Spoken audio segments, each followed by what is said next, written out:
Sud Radio 10h midi, Valérie Expert. Et comme tous les vendredis, Gérard Collard est là. Bonjour Gérard, ça va bien? Le plaisir de la semaine. Le plaisir, le bonheur, le petit bonheur du vendredi, le grand bonheur du vendredi. Alors Merci. beaucoup de livres encore aujourd'hui. On va un petit coup de cœur, un petit coup de gueule, un gros coup de gueule et un gros coup de cœur. Coup de cœur à Ken Follett. Ouais.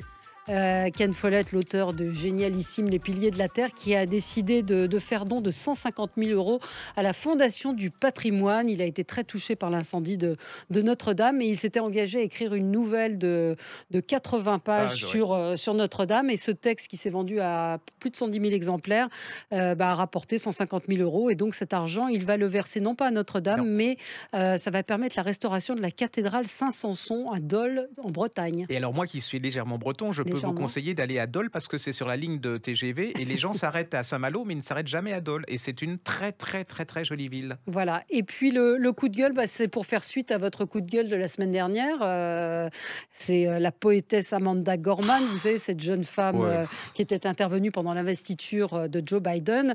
Vous nous aviez dit votre colère après qu'on ait répudié le traducteur qui n'était pas blanc. Non.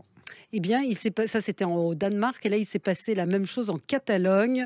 Un homme avait presque fini la traduction en catalan de son œuvre. Quand les agents de l'américaine ont finalement mis leur veto, ils veulent une femme au profil d'activiste afro-américaine, si possible. Eh ben moi je ne lirai pas ce recueil de. C'est peut-être un peu méchant, mais je ne lirai pas ce recueil de poèmes. Je trouve que c'est. Et voilà. quelqu'un posait une question très politiquement incorrecte, à savoir, et si un auteur blanc refusait d'être traduit par un noir? Ma pauvre amie, alors là, ça serait d'un cataclysme, l'inverse? à mon C'est pas avis. très politiquement correct de poser cette question, mais en tout cas, c'est absolument horripilant. Ouais, enfin, et voilà. très con. Je trouve que ça vaut même plus la peine d'en parler. Absolument. Alors, vous avez lu quoi cette semaine? Alors, vient de reparaître un des premiers livres dont nous avions parlé quand nous avons commencé notre carrière Il y a 2 ensemble. siècles. Voilà, l'écriture existait déjà autant encore. de Les Piliers de la Terre. Et que j'adore et qui est un petit livre qui me suit partout parce que je le trouve merveilleusement bien écrit et tout. Ça s'appelle Monsieur Raminet de Daniel Rocher au serpent à plumes. Alors, c'est l'histoire. C'est l'histoire d'un monsieur qui est prof de droit et ce monsieur prof de droit, il part à la retraite. Alors, il est vraiment quelconque, invisible et incolore, inodore. Je vais pas dire comme tous les profs de droit parce que alors là, je vais me prendre plein de trucs sur la tête. Mais bon, voilà, il est. Et alors, il décide de passer son permis de conduire et il réussit. Je me souviens de ce Voilà. livre. Et donc, il décide de faire Paris-Saint-Malo. C'est comme un voyage initiatique parce qu'on peut se dire que c'est la fin de sa vie. Il décide, voilà. Et bon, il prend sa petite voiture et là, il récupère qui? Une jolie jeune femme américaine qui s'appelle Jeanne. Ouais. Et elle fait une thèse sur les timides. Alors, on peut pas tomber mieux. Et là, va commencer ce road movie à la française. Alors, il y a plein de rencontres, il y a beaucoup de rencontres. Alors, il y en a des très drôles, il y en a des plus tristes. Ça se termine très bien, d'autres moins. Et puis, ils vont discuter de la vie, de la mort, comme on fait tous, alors qu'on n'a pas de réponse et que généralement, on ne s'écoute pas parce qu'on parle de cette théorie à soi et on n'écoute pas l'autre. Mais c'est tout en poésie. En plus, c'est super bien écrit parce qu'il a un côté un peu précieux, le monsieur. Ouais. Donc, c'est rempli d'humour. C'est très drôle, c'est tendre. En plus, ils vont à Saint-Malo. Et la rencontre entre ce type et cette jeune autostoppeuse américaine. Il n'est pas si falot que ça quand on est... Voilà, au départ, c'est ça. Et alors, c'est tout petit. Vous pouvez le mettre dans la poche. La couverture, j'adore. C'est plein de petites réflexions. Les phrases, il y a des petites phrases comme ça quand il décrit la nature, les couchers de soleil, c'est super sympa. La fille, je l'adore. Voilà, ça n'a pas... Alors, c'est vraiment pas le cas de beaucoup de romans qu'on lit actuellement. Non. Ça n'a pas pris une ride. C'est vraiment, je ne sais pas. C'est paru en 2004, vous vous rendez compte effectivement. Et je me souviens que ça avait été un énorme coup de cœur. Maintenant, ça me revient. Je suis ravie, je vais le relire. Ça avait cartonné. On avait aidé, on avait fait plein d'émissions et les gens avaient été surpris par ce petit roman. Allez-y, c'est comme une gourmandise. C'est comme voilà, c'est un livre qui rend heureux. Ouais, qui rend heureux et puis voilà, et puis qui fait accepter le fait que la vie, ça a un début, un milieu, une fin et qu'on peut y aller avec relativement. Et puis qu'il peut y avoir des surprises aussi, des rencontres. Donc ça s'appelle Le Voyage de Monsieur Raminet. L'auteur s'appelle Daniel Rocher, comme un rocher, et c'est paru au Serpent à plumes. Et c'est dans une collection de poche. Donc ça coûte pas... La collection de poche, ça coûte pas cher. Pas très cher. En plus, franchement, oui, allez-y parce que c'est humour, voyage, découverte, rencontre, et puis c'est plein de poésie, tout. Enfin, moi, c'est le petit genre, le petit livre parfait qui restera. J'avais oublié, je suis ravie de le redécouvrir. Voilà, Qu'est-ce qu'on lit encore? c'est comme une madeleine, hein. Bon, Voilà, quand, quelle vous référence? avez pas changé, mais moi, on m'en connaît plus. Absolument. Donc, alors vient de paraître, vous savez, il y avait ce livre qu'on avait adoré qui s'appelait Le Lys de Brooklyn en Ouais, 10-18 de Betty Smith, qui était l'histoire de Brooklyn dans les années ouais, 1920.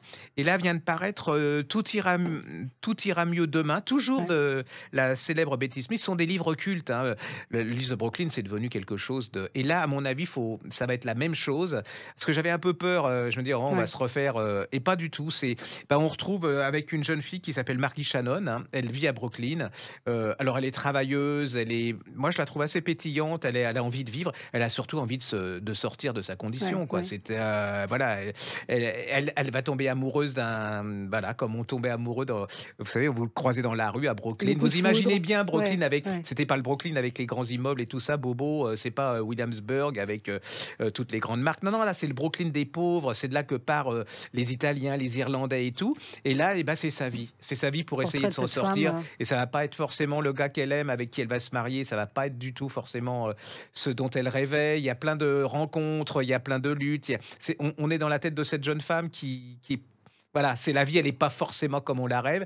Mais si on aime la vie, on arrive quand même à se débrouiller, puis à trouver des bons. Je trouve, et en plus, c'est pour redonner une image des États-Unis, d'où viennent les Américains d'aujourd'hui. Là, vous avez ces Américains.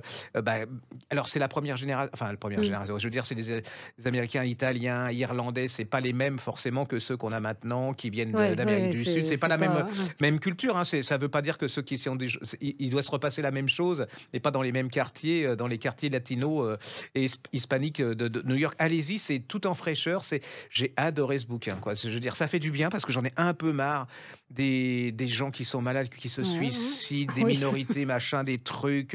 Moi, je suis breton, donc je ouais. sais ce que c'est qu'une minorité, mais il y a un moment, voilà, on Comment ça peut. s'appelle? Redites le Alors, ça titre. s'appelle Tout ira mieux demain, ce qui est pas forcément vrai, Oui. de Betty Smith, et c'est chez Belfond, Belfond, et Belfond. relisez le Ouais, Lys de Brooklyn en le Lys de 10-18, qui est un petit Brooklyn qui livre de est poche, en petit livre de poche. qui est une petite merveille. Moi, j'ai lu le livre de Florence Aubenas, L'inconnu de la Poste. Ah Alors, elle n'a oui, pas besoin de nous parce ça que ça cartonne. marche très, Ouais. très bien, mais c'est un livre remarquable. C'est une enquête minutieuse, mais j'ai envie de dire qu'elle est au niveau d'un Tom Wolfe ou d'un Norman Mailer, c'est-à-dire ou de Truman Capote, même, qui avait raconté De sang-froid. Ouais, Allez-y, De sang-froid, c'est un c'était roman un. magistral à Ouais. partir d'un fait divers.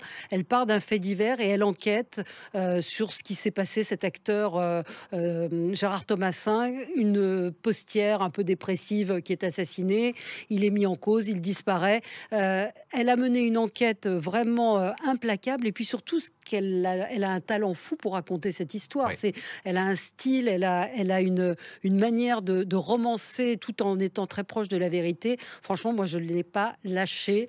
Ouais. Je trouve C'est que c'est très rare parce que c'est une journaliste qui écrit comme un écrivain. Bah C'est-à-dire oui, que c'est souvent, une il y a la écrivain, hein. journaliste qui refait le même Ouais. genre, et là, c'est vraiment une écrivain, quoi. C'est vraiment, on est dedans et c'est vraiment passionnant. Puis c'est un portrait de l'époque aussi, Oui, hein. c'est le portrait d'une époque, de ce jeune homme enfin, voilà, qui est devenu comédien, qui a eu toute la Ouais. lumière, Et qui puis qui. repart dans ce petit village, et elle décrit très très bien l'ambiance de ce village. Non, c'est un livre remarquable. L'inconnu de la Poste, Florence Aubenas, c'est aux éditions de l'Olivier. Je vous dis, je l'ai commencé et je ne l'ai pas lâché. Donc allez-y, c'est absolument épatant. Eh ben, en poche vient de paraître aussi un livre qu'on avait défendu de James Delarge qui s'appelle Victime 55, qui est aux éditions HarperCollins, en poche, hein. Alors, c'est le fameux. On est aux États-Unis, dans un petit village. Il y a un jeune détective, enfin un détective, qui est mis là, qui est muté. Il s'ennuie un peu. Puis un jour, dans son commissariat, arrive un type. Il lui dit: voilà, sauvez-moi, aidez-moi, parce qu'il y a un serial killer très très célèbre qui me poursuit. Je vais mourir, il va m'assassiner. Donc, le détective se dit: on va faire quelque chose, on va le sauver. Le problème, c'est qu'une heure après, il y a un autre type qui débarque et qui dit: sauvez-moi, sauvez-moi, parce que il y a un type qui veut me tuer aussi, c'est un serial killer. Et l'autre, il lui dit: mais vous le connaissez? Il dit: oui, il est là. Et c'est le premier, donc pendant 300 ou à 400 pages, vous ne savez pas qui est le vrai serial killer. Et en plus, vient se greffer là-dessus la vie de ce détective qui a une vie très particulière avec sa fille, sa femme. Enfin, il y a plein de choses. Et il y a une fin. Mais alors, là, c'est des excellentissimes polars. Il y a une fin absolument incroyable qui va. Moi, je lui en veux. Il y a des écrivains comme ça, je leur en veux parce que voilà, ça me pourrit la vie quand je vois cette fin qui ne correspond pas à ce que je voulais Voilà. et qui est qui arrive à vous exactement la surprise. surprendre. Oui, ça c'est extraordinaire. Ne passez pas à côté. Ça s'appelle Victime 55 chez Harper Collins. C'est en Poche. collection de C'est une poches. poche, hein, c'est vraiment pas cher et allez-y sans problème. Encore un. Encore un, Allez. seulement un seul. Si, il y a celui-là dont tout le monde va parler. On va le faire parce qu'on est aussi Ouais. un lieu d'information. De Chuck Wendig, Les Somnambules chez Ah ouais. Sonatine. C'est le livre dont tout le monde Ah, j'ai parle. pas encore lu, je voudrais bien Oui, le lire. Je vais j'ai le lire. commencé et bon, c'est bien fichu. Alors moi, je suis pas très fantastique et tout ça, mais j'ai tous mes collaborateurs qui sont tombés red dingues, qui m'ont dit il faut absolument en parler. C'est l'histoire d'une épidémie. Hein. C'était écrit avant le Covid, hein, donc et en plus, comme dit, une fois qu'on a commencé, on lâche pas. C'est pas du tout embêtant. Et c'est des gens qui se mettent à marcher. Ils marchent, on ne sait pas où. Ils sont Comme des zombies. voilà, mais il faut surtout pas les arrêter parce que si vous les arrêtez, ils vont éclater. Et c'est toute l'histoire de l'Amérique avec l'histoire de Trump, des démocrates, de toute cette société qui évolue vers on ne sait pas trop quoi. C'est absolument passionnant. Moi, j'ai fait passer le message. Ouais. Donc allez-y, soyez curieux, même si c'est chez votre libraire. Vous ouvrez les premières pages, vous verrez quand Ouais, vous commencez, quand vous commencez, vous êtes foutu. Même vous moi, êtes pris dans même le... si j'aime pas forcément le fantastique, voilà. Ça fonctionne bien Ouais. et c'est 100% Mais il n'a pas besoin de moi pour marcher, Ouais. donc Je pense que voilà, c'est un je livre préfère parler d'autre qui chose. va très bien marcher, mais on peut quand même signaler les choses qui fonctionnent, comme le livre Absolument, de Florence c'est Aubenas. notre voilà, allez-y. Les Somnambules, donc il s'appelle Chuck Wendig et c'est chez Édition Sonatine. Sonatine. Ben voilà, on a fini. Merci Gérard. À bientôt. À la semaine prochaine.